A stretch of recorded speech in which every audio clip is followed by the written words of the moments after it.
the cover-up continues. After the Prime Minister got caught turning a blind eye to Beijing's interference in our elections, the Prime Minister for months fought tooth and nail against holding a public inquiry. He went so far as to appoint a long-standing family friend as a fake rapporteur to produce a whitewash report to shield him from accountability for failing to act on multiple briefings from CSIS and the Security and Intelligence Establishment about Beijing's interference, including in the 2019 and 2021 elections, because such interference benefited the Liberal Party and the Prime Minister was prepared to turn a blind eye to it. He did turn a blind eye to it and covered it up until he got caught and then appointed Mr. Johnson. Now, when the findings of the Prime Minister's fake rapporteur did not hold up to scrutiny, the Prime Minister finally, after months of calls from Conservatives, succumbed and established a national inquiry, and Madam Justice Hogg was appointed as the commissioner of that inquiry.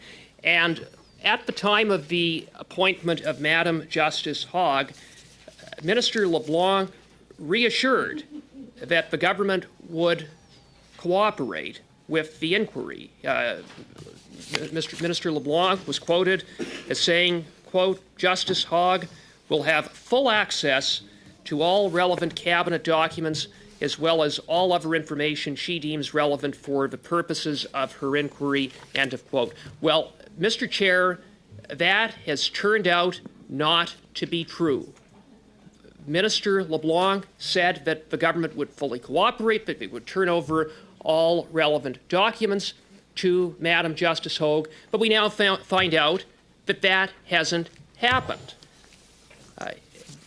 In a report of May 23rd, 2024 in the Globe and Mail, entitled "Trudeau Cabinet Withholding Documents on Foreign Interference from Inquiry," a spokesperson for the Prime Minister's Department, the PCO, acknowledges that 10% of cabinet documents turned over to the commissioner have been redacted, and that there are a further undisclosed number of cabinet documents that have not been turned over at all.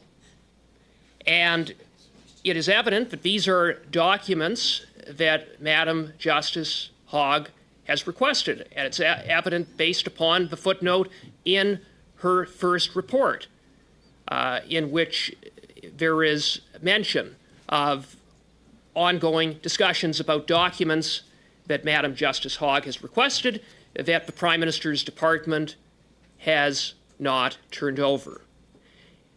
Madam Justice Hogg is to fulfill her mandate. It is important that she receive all of the documents that she has requested. And I will remind members of the committee through you, Mr. Chair, that part of the mandate of Madam Justice Hogg is to look at what the Prime Minister, what the Cabinet knew, when they learned of it, and the actions or inaction that they took respecting Beijing's interference in our democracy. And in order to scrutinize that and evaluate that and report on that, as is the mandate of Madam Justice Hogg, it is important for her to know what information the Cabinet had. Not parts of the information, but all of the information. And what decisions stemmed from the information that was before the Prime Minister and the Cabinet, information that is being withheld from Madam Justice Hogg.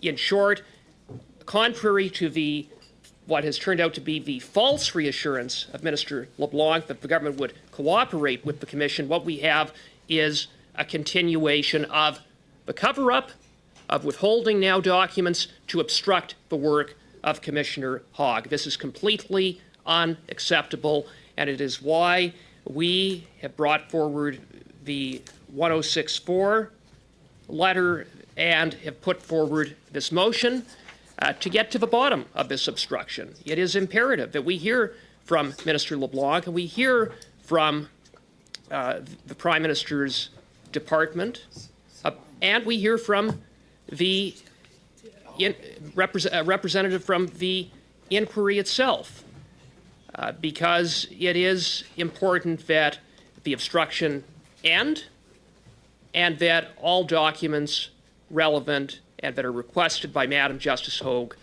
are in fact turned over to her. And I hope that this committee can reach agreement in moving forward so that we can commence such hearings. Thanks very much, Mr. Cooper. So we will